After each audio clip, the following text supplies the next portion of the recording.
Hello and welcome to Knowlets. My name is Samitesh. So friends, आपको पता है हमने लास्ट वीडियो में डिस्कस कर रखा है अशोका और अशोका की धम्मा पॉलिसी के बारे में। आज की इस पर्टिकुलर वीडियो में हम बात करने वाले हैं पूरे मौर्यन सोसाइटी के बारे में। एडमिनिस्ट्रेशन कैसा था और कैसे कैसे एक्सपेंसन हुआ, कैसे कैसे डिक्लाइन हुआ। तो देख लेते हैं कि कौन कौन से टॉपिक्स हम डिस्कस करने वाले हैं। तो सबसे पहले हम देखेंगे मॉडर्न एडमिनिस्ट्रेशन के बारे में, जिसमें हम डिस्कस करेंगे सेंट्रल गवर्नमेंट के बारे में कि कैसे राजा की अथॉरिटी थी। फिर हम देखेंगे कि मेजर प्रोविंसेस कौन कौन सी थी। फिर लोकल एडमिनिस्ट्रेशन कैसा था, रेवेन्यू एडमिनिस्ट्रेशन कैसा था, मिलिट्री एडमिनिस्ट्रेशन कैसा था। फिर हम डिस्कस करेंगे मॉडर्न इकॉनमी के बारे में कि वो एग्रीकल्चर इकॉनमी थी कि कैसी थी इकॉनमी। फिर हम बात करेंगे सोसाइटल कंडीशन के बारे में। फिर हम देखेंगे कि कैसे डिक्लाइन हुआ था मौर्यन एम्पायर का और क्या क्या इसके पीछे से रीज़न थे। तो ये सब टॉपिक्स हम डिस्कस करने वाले हैं। तो चलिए स्टार्ट करते हैं और सबसे पहले देखते हैं मॉडर्न एडमिनिस्ट्रेशन के बारे में। तो देखिए, हमें पता कैसे चलता है मॉडर्न एडमिनिस्ट्रेशन के बारे में। तो हमने पिछले वीडियो में डिस्कस किए थे कि दो लिटरेरी सोर्सेस हैं। एक हो गया आपका कौटिल्य का अर्थशास्त्र और दूसरा हो गया मेगास्थनीज का इंडिका। ये जो दो बुक है वो काफ़ी डिटेल में मॉडर्न एडमिनिस्ट्रेशन के बारे में डिस्कस करते हैं। तो कुछ चीज़ें, जो कुछ प्राइम फीचर्स थे मॉडर्न एडमिनिस्ट्रेशन के, उसके बारे में डिस्कस करते हैं। तो देखिए, एक हाईली सेंट्रलाइज्ड सिस्टम था, जैसे कि राजा का पोजीशन सबसे स्ट्रांग था। तो आपको पता होगा पिछले 2-3 वीडियोस में जैसे जैसे हमने एवोल्यूशन डिस्कस किया है कि राजा एक ट्राइबल हेड से आगे बढ़ के और स्ट्रांग होता गया और स्ट्रांग होता गया और एक काफ़ी स्ट्रांग पोजीशन होल्ड करने लगा है और पूरे स्टेट को रिप्रेजेंट करने का स्टार्ट कर दिया था किंग ने। तो देखिए, जो मौर्यन एम्पायर था वो 5 प्रोविंसेस में डिवाइडेड था और हर एक प्रोविंस का एक गवर्नर हुआ करता था। तो देखिए, फाइव प्रोविंसेस कौन कौन से हैं। तो सबसे पहले आता है सेंट्रल प्रोविंस मगध, जहाँ पाटलिपुत्रा जो इनकी कैपिटल थी। ईस्ट साइड में था आपका कलिंगा जिसकी राजधानी तोशाली हो गई। फिर उत्तर साइड में था आपका तक्षशिला, उत्तरपंथ जिसे बोलते हैं। फिर साउथ में था आपका सुवर्णगिरी, ब्रह्मगिरी के पास एक सुवर्णगिरी जगह पड़ती है। अभी हम इसे मैप में काफ़ी डिटेल में डिस्कस करेंगे। फिर आता आपका वेस्टर्न साइड में अवंतीपथ या उज्जैन। तो ये 5 प्रोविंसेस थे मेजर। अब हम देख लेते हैं कि जो प्रोविंसेस थे, हर एक प्रोविंस को कोई ना कोई तो हेड करता ही होगा। तो जैसे पिछले वीडियो में हमने देखा था कि बिंदुसार के 2 पुत्र सुमन और अशोका 2 अलग अलग प्रोविंसेस के गवर्नर थे। तो सिमिलरली एग्जैक्टली यही बात यहाँ पे है कि अलग अलग प्रोविंसेस के अपने अलग अलग गवर्नर्स थे। अब देखिए, ये समझ लीजिए कि ये सेंट्रल पोजीशन होगी किंग की, किंग हो गए हैं। अब किंग से नीचे होता है 5 प्रोविंसेस हो गए। अब 5 प्रोविंसेस भी फर्दर डिवाइडेड थे डिस्ट्रिक्ट में, अलग अलग ज़िले थे। उन ज़िले को हेड कौन करता था, तो उसके लिए एक ऑफिशियल था प्रदेशिका, जो हर एक ज़िले को हेड करता था। अब ये हर ज़िले फर्दर डिवाइडेड थे ग्रुप्स ऑफ विलेजेस। 5 से 10 ग्रुप हुआ करते थे। तो 5-10 ग्रुप हुए एक डिस्ट्रिक्ट में, उनका ग्रुप हो गया। अब इनको भी कोई हेड करता होगा, तो ये होगा ग्रामिका हेड किया करते थे विलेजेस को। तो ये रहा कुछ फीचर्स सेंट्रलाइज्ड मॉडर्न एडमिनिस्ट्रेशन के बारे में। अब हम प्रोविंसेस के बारे में देख लेते हैं और उसके पहले हम सेंट्रल गवर्नमेंट के बारे में बात करते हैं। देखिए, सेंट्रल गवर्नमेंट जो था, तो हमने अभी बात करी कि किंग जो थे, king was the top most supreme authority, he was the source of all authority, जिनसे सारे अथॉरिटीज़ निकलती थी, सारे पोजीशंस निकलते थे। अब देखिए, किंग जो होगा वो अकेले काम तो करता नहीं होगा, उनके साथ एक काउंसिल ऑफ मिनिस्टर हुआ करती थी और एक इनर काउंसिल भी हुआ करती थी। अब ये इनर काउंसिल में जो मेंबर्स हुआ करते थे उन्हें बोलते थे तीर्थास। ये टोटल 18 नंबर में हुआ करते थे। राजा को एडवाइस करना, अलग अलग तरह के काम करते थे। हाईएस्ट ऑफिशियल माने गए तीर्थास। फिर आपके काउंसिल ऑफ मिनिस्टर को मंत्रिपरिषद बोलते हैं। मंत्रिपरिषद भी राजा की हेल्प करती थी। और मंत्रिपरिषद, अगर आपको आज के काउंसिल ऑफ मिनिस्टर के बारे में पता होगा, काउंसिल ऑफ मिनिस्टर्स जो होंगे या फिर कैबिनेट के बारे में पता होगा, ये मंत्रिपरिषद कैबिनेट हुआ, कैबिनेट के बारे में पता होगा, तो उसे हेड कौन करता है, प्राइम मिनिस्टर।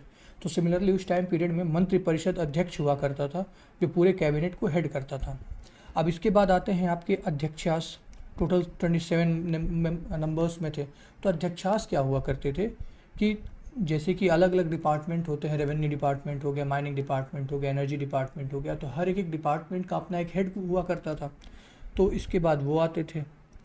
अब इनके बाद अध्यक्षास के बाद ये डिपार्टमेंटल हेड होते थे, मैंने आपको भी बताया, और इनका मेन फंक्शन था इकोनॉमिक और मिलिट्री फंक्शंस को परफॉर्म करना। तो इकोनॉमिक और मिलिट्री फंक्शन को परफॉर्म करते थे। नाउ इनके बाद जैसे आज के टाइम पीरियड में सेक्रेटरीज होते हैं, चीफ सेक्रेटरी, जॉइंट सेक्रेटरी, जो एक सिविल सर्वेंट होते हैं, तो उस टाइम पीरियड में भी अमात्य हुआ करते थे, अमात्यास, जो अध्यक्षास के अंडर में आते थे और इन्हें हेल्प करते थे, असिस्ट करते थे। तो अमात्यास का बेसिक काम क्या था? Administrative and judicial function perform करना। अब इसके अपार्ट फ्रॉम किंग के अपने स्पाइस भी थे, एस्पियोनेज सिस्टम के बारे में हम अभी डिस्कस करेंगे। तो ये रहा आपका सेंट्रल गवर्नमेंट, जिसमें हमने देखा कि सेंट्रलाइज सिस्टम है, राजा एक बहुत ही पावरफुल पोजीशन है, उसके अपने काउंसिल ऑफ मिनिस्टर्स है, फिर इनर काउंसिल है जिसे तीर्थास बोलते हैं, 18 नंबर में है वो, फिर अध्यक्षास हैं वो जो डिपार्टमेंटल हेड है, फिर उनके नीचे आते हैं अमात्यास जो एक सिविल सर्वेंट हुआ करते थे, जिन्हें सैलरी प्रोवाइड करती थी गवर्नमेंट, दैट मीन्स राजा। तो ये रहा सेंट्रल गवर्नमेंट। अब प्रोविंसेस के बारे में देख लेते हैं। 5 प्रोविंस थे, हम इसे जूम करते हैं। देखिए सबसे पहले आता आपका कलिंगा, ये रहा, फिर सेंट्रल प्रोविंस में मगध, फिर आपका सदर्न प्रोविंस में आपका सुवर्णगिरी, ये रही आपकी सुवर्णगिरी, फिर उज्जैन, और फिर आता आपका तक्षशिला। तो ये रहे आपके 5 प्रोविंसेस। आपने मैप में देख लिया कि इनकी लोकेशन कहाँ कहाँ पे है। नाउ अब हम बात करते हैं लोकल एडमिनिस्ट्रेशन के बारे में।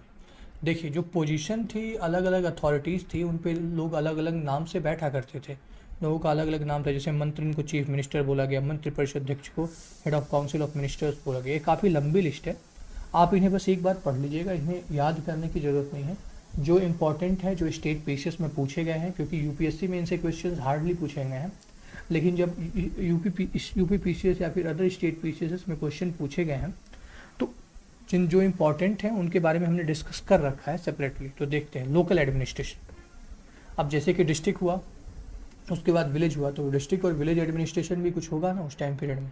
तो सबसे पहले आता है प्रदेशिका, जो डिस्ट्रिक्ट का हेड हुआ करता था। डिस्ट्रिक्ट मजिस्ट्रेट जो आज के डीएम होते हैं वो प्रदेशिका हुआ करते थे।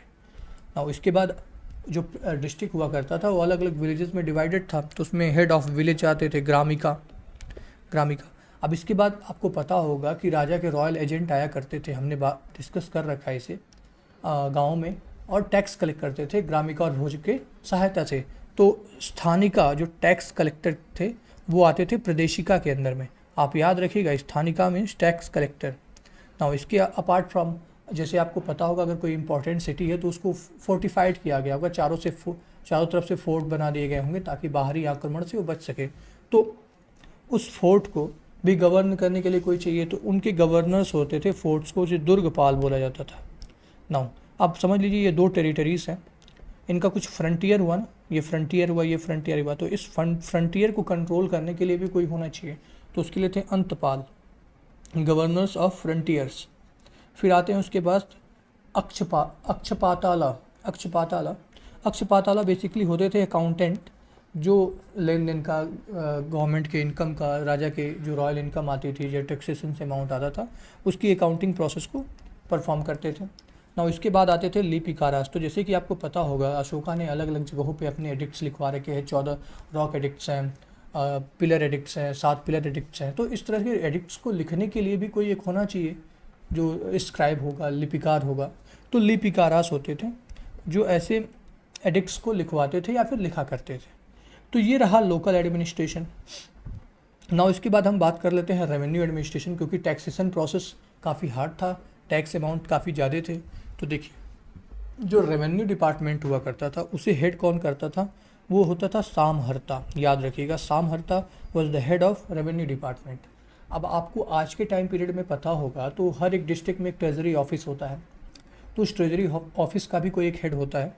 तो उस टाइम पीरियड में जो ट्रेजरर हुआ करता था उसे बोलते थे सन्निधाता। इसे भी याद रखिएगा, sannidhata was treasurer, samaharta was the chief of revenue department.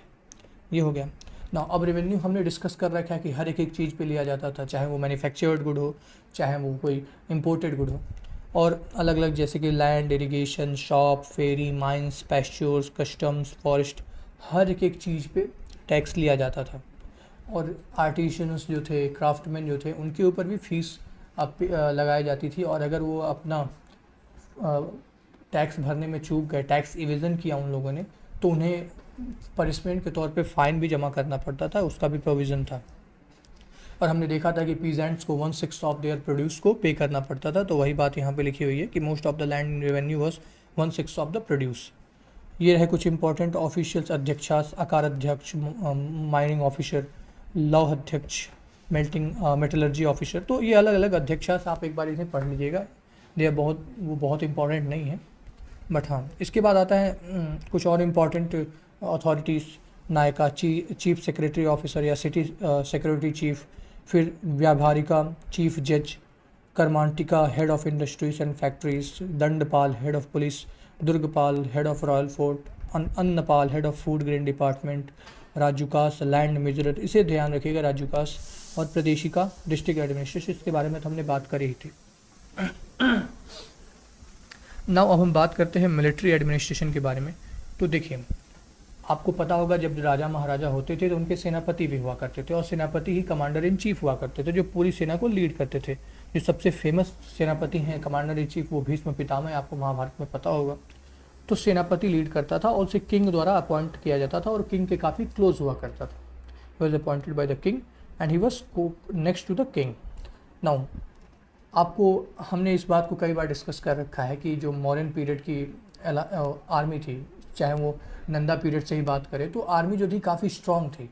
Elephants थे आर्मी में, कैवलरीज थी, इन्फेंट्रीज थी, चैरियोट्स थे। तो एक स्ट्रॉन्ग आर्मी थी। तो स्ट्रॉन्ग आर्मी के लिए हाई टैक्सेशन भी करना पड़ता था। तो देखिए, उनके जो मिलिट्री थी वो 5 सेगमेंट में डिवाइडेड थी। इन्फेंट्री, कैवलरी, चैरियोट्स, एलिफेंट फोर्सेस, ये हो गया एलिफेंट फोर्सेस, और नेवी। अब नेवी का काम केवल मिलिट्री पर्पज़ के लिए ही नहीं होता था, ट्रेड के लिए भी होता था। अलग अलग जगहों पे जाना, मान लो कैवलरी को ही पहुंचाना है कहीं पे, तो नेवी का इस्तेमाल होता था। और नेवी केवल समुद्र में ही नहीं थी, उनकी नदियों में भी, नदियों को भी ये लोग नेविगेट करते थे, नदियों के थ्रू भी ट्रेड हुआ है। आपने पढ़ा होगा लास्ट वीडियो में जब हमने बात किया कि चंपा जो अंग की राजधानी थी, वो एक पोर्ट सिटी थी जो गंगा नदी पे थी। तो गंगा नदी के थ्रू बे ऑफ बंगाल होते हुए ट्रेड हुआ करता था साउथ इंडिया से। तो ये रहा ना, आर्मी को सैलरी प्रोवाइड की जाती थी कैश में। तो ये रहा मिलिट्री एडमिनिस्ट्रेशन। देखिए, इसके बाद एस्पियोनेज सिस्टम भी काफ़ी एडवांस था इनका।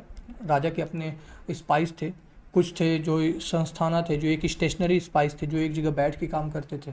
दूसरे हो गए संचारी, वांडरर, जो घूम घूम के अब वेश बदल के अलग अलग जगहों पे जाके ब्यूरोक्रेसी को चेक करते थे कि ब्यूरोक्रेसी अपना काम अच्छे से कर रहा है कि नहीं, प्रदेशिका अपना काम अच्छे से कर रहा है कि नहीं, मार्केट में जो ऑफिशियल्स हैं वो टैक्स अच्छे से कलेक्ट कर रहे हैं कि नहीं।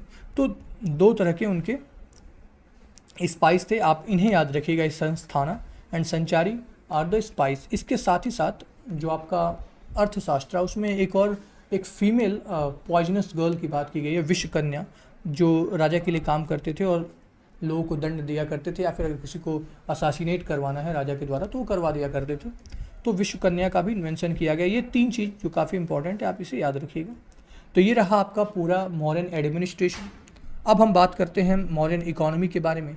तो मोस्टली इकोनॉमी तो एग्रीकल्चर इकोनॉमी थी, बिकॉज और कोई इंडस्ट्रीज़ तो थी नहीं। इंडस्ट्रीज थी इन द सेंस कि आयरन का खोज था, तो आयरन वेपन बनाने का, मेटलर्जी की इंडस्ट्री थी, लेकिन वो उतना फ्लरिशिंग नहीं थी, they were not that much big. तो मोस्टली जो इकोनॉमी थी वो एग्रीकल्चर इकोनॉमी थी। और अब क्या हुआ था कि एक नया कॉन्सेप्ट आया था सीता लैंड का। अब सीता लैंड क्या होते थे? तो सीता लैंड जो स्टेट का अपना लैंड होता था, ज़मीन जिन पे स्लेव्स और शूद्रास काम किया करते थे, तो उन्हें सीता लैंड बोलते थे। याद रखिएगा, Sita land were the land holded by the state. Now ये तो हो गया इकोनॉमी के बारे में। अब हम देखें अगर ट्रेड के बारे में, तो देखिए 2 तरह के ऑर्गेनाइजेशंस थे, श्रेणी और निगम। अब श्रेणी और निगम में अलग अलग तरह के मैन्युफैक्चरर्स, आर्टिसंस, क्राफ्टमैन रहा करते थे, और ये उन्हें ऑर्गेनाइज करते थे, उन्हें फैसिलिटेट करते थे, पैसे प्रोवाइड करना या अलग तरह के उनके लिए काम करना। तो ये 2 ऑर्गेनाइजेशंस थे, याद रखिएगा, श्रेणी और nigam were related to the traders and craftsman. ये हो गया। उसके बाद देखिए ट्रेड जो होता था, हमने अभी बात करी, इंटरनल भी होता था, एक्सटर्नल भी होता था। इंटरनल ट्रेड मीन्स कि साउथ इंडिया में ट्रेड होता था, और फिर देखिए आप यहाँ पे ट्रेड हो रहा है विशाखापत्तनम, चेन्नई साइड में, ये इस कोस्ट पे, फिर यहाँ से होके जाता था वो श्रीलंका में, और साथ ही साथ जो चंपा पोर्ट था वहाँ से बे ऑफ बंगाल होता हुआ आपका मलेशिया, इंडोनेशिया, थाईलैंड, अलग अलग जगहों पे ट्रेड होता था। साथ ही साथ फिर इधर नॉर्थ वेस्टर्न साइड में ईरान, इराक, अफगानिस्तान, अलग अलग जगहों पे ट्रेड होता था। तो दोनों इंटरनल और एक्सटर्नल टाइप के ट्रेड्स थे। नाउ अपार्ट फ्रॉम दिस, जो टैक्स लिया जाता था तो मैन्युफैक्चरिंग गुड्स पे भी लेते थे और इम्पोर्टेड गुड्स पे भी लेते थे। दैट मीन्स कि ट्रेड टैक्स जो लगता था वो हर एक प्रकार के गुड्स पे लगा करता था। आप यहाँ देख सकते हो trade tax on all goods. Now जो अमाउंट हुआ करता होगा वो कितना हुआ करता होगा, तो वो 1/5 ऑफ द ट्रेड का 1/5 पोर्शन टैक्स में जाता था। नाउ अब अगर टैक्सेशन हुआ करता होगा या फिर खरीद विक्रय हुआ करता होगा तो वो एक पर्टिकुलर कॉइन्स में हुआ करता था, करेंसी में हुआ करता होगा। तो पंच मार्क्ड कॉइन्स थे। हमने इनके बारे में काफ़ी डिटेल में डिस्कस किया है कि मेटल के बने हुए थे, सिल्वर कॉपर के बने हुए punch marked coins excess amount में मिले हैं ना। उसके बाद दो तरह की करेंसीज थी, कर्षपाना और पन्ना। अब ये जो दो करेंसी, इसे याद रखने वाली चीज़ इसलिए है क्योंकि ये स्टेट स्पॉन्सर्ड नहीं थी, नॉट बाय स्टेट। ये निकाली जाती थी आपके निगम द्वारा। निगम, अगर आपने अभी पढ़ा हो ध्यान से, तो nigam were the organisation of traders. तो निगम रिलीज करता था इन दो करेंसीज को, कर्षपन्ना और पन्ना को। तो ये रहा पूरा modern economy, mostly agriculture economy, but उसके अपार्ट फ्रॉम ट्रेड भी होता था। तो ये रहा मॉडर्न इकॉनमी। अब हम बात कर लेते हैं सोसाइटल कंडीशन के बारे में। तो देखिए, सोसाइटल कंडीशन तो हम पिछले 2-3 वीडियो से ही बात करते आ रहे हैं कि लेटर वैदिक पीरियड से जो डिफॉर्मेशन था ऑफ वर्ना सिस्टम स्टार्ट हो गया था, और इस टाइम पीरियड में आते आते वर्ना सिस्टम काफ़ी रिजिड हो गया था। रिजिड इन द सेंस कि जो जिस क्लास से बिलोंग करता था वो उसी क्लास में रहेगा, वही काम करेगा, उसका बेटा वही काम करेगा, वो इम्प्रूव नहीं कर सकता। तो रिजिड हो गया था। और जो गैप था अब वैश्यास और शूद्रास के बीच में, वो काफ़ी कम हो गया था, क्योंकि अर्लियर और हमने देखा था कि शूद्रास वर अनटचेबल्स माने जाते थे। उनका काम बस चरण छूना, चरण दबाना, पैर दबाना, लोगों की सेवा करना होता था, और वैश्य मोस्टली ट्रेडर हुआ करते थे। बट अभी क्या हुआ कि जो शूद्रा थे उनमें से कुछ शूद्र अब एग्रीकल्चरिस्ट भी बनने लगे और वो खेती भी करने लगे। हाँ, राजा की ज़मीन पे, सीता लैंड पे खेती करते थे, तो अब वो एग्रीकल्चरलिस्ट भी बनने लगे। तो वैश्यास और शूद्रास के बीच में अब गैप कम होता गया।